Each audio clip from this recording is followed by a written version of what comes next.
semuanya, selamat datang di video pertama saya bersama saya Dini Aulianisa. Dan untuk video kali ini kita akan sharing sama-sama tentang ekonomi manajerial.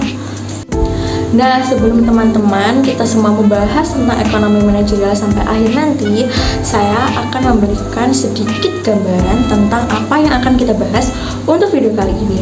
Di belakang saya sudah ada mind mapping apa yang akan saya jelaskan atau kita sharingkan untuk video kali ini. Mulai dari pengertian ekonomi manajerial, kemudian manfaat, tujuan, contoh, sifat, prinsip, dan juga karakteristik. So, just keep on watching and let's go! Nah, sebelum kita membahas lebih lanjut tentang ekonomi manajerial, ada baiknya kita tahu dulu apa sih sebenarnya ekonomi manajerial itu. Jadi, ekonomi manajerial sendiri adalah ilmu yang berhubungan dengan pengetahuan ekonomi dan analisa bisnis dalam suatu usaha.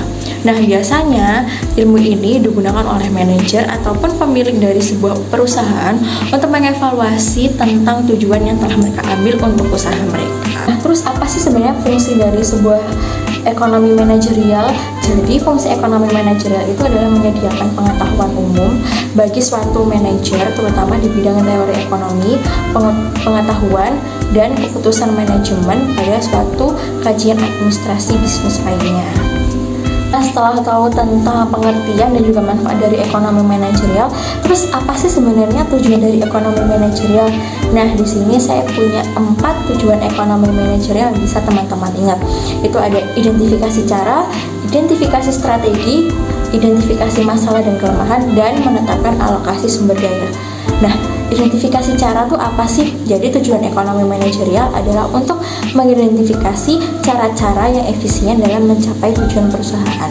Begitu juga dengan identifikasi strategi, yaitu tujuan ekonomi manajerial adalah mengidentifikasi strategi dalam penetapan harga dan produksi guna memenuhi tujuan pada jangka pendek.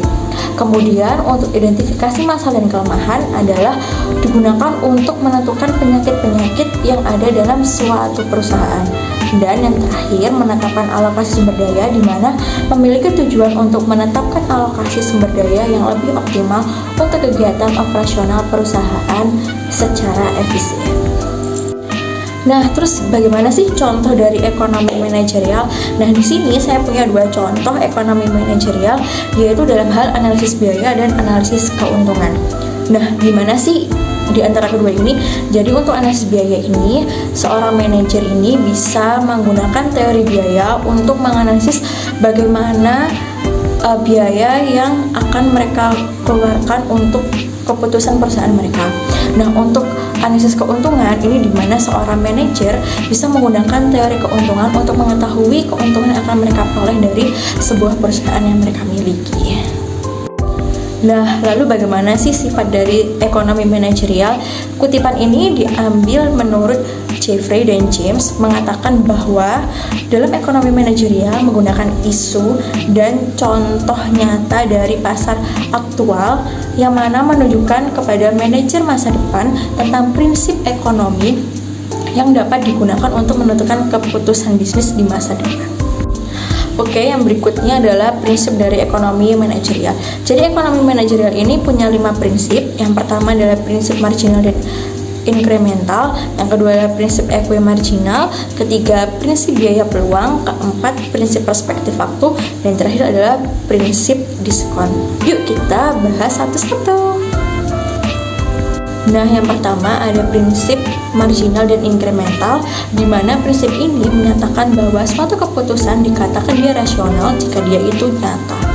Oke, yang kedua adalah prinsip equi marginal, di mana prinsip ini menyatakan bahwa hukum utilitas equi marginal menyatakan bahwa konsumen akan mencapai di batas atau di tahap keseimbangan ketika utilitas marginal mereka dari berbagai komoditas yang dikonsumsinya sama. Ketiga adalah prinsip biaya peluang, di mana biaya kesempatan dari suatu keputusan berarti pengorbanan alternatif yang diperlukan dari keputusan itu sendiri. Yang berikutnya nomor 4 adalah prinsip perspektif waktu, di mana untuk prinsip ini seorang pemimpin atau pengambil keputusan harus memberikan penekanan yang sama terhadap semua keputusan yang dia ambil, baik itu dalam jangka pendek maupun jangka yang panjang. Nah, yang terakhir yang kelima adalah prinsip diskon, di mana menurut prinsip ini, jika suatu keputusan mempengaruhi biaya dan pendapatan dalam jangka yang panjang, maka semua biaya dan pendapatan tersebut harus didiskonkan ke nilai-nilai saat ini sebelum perbandingan alternatif yang valid untuk dimungkinkan. Nah, yang terakhir adalah karakteristik dari ekonomi. Nah, kira-kira apa aja sih karakteristiknya? Nah, yang pertama adalah karakter ekonomi mikro, kedua adalah pilihan dan alokasi, ketiga berorientasi pada tujuan, keempat konseptual dan metrik, kelima pragmatis, keenam normatif, dan yang ketujuh adalah multidisiplin ekonomi. Oke teman-teman semuanya, mungkin sekian untuk video kali ini.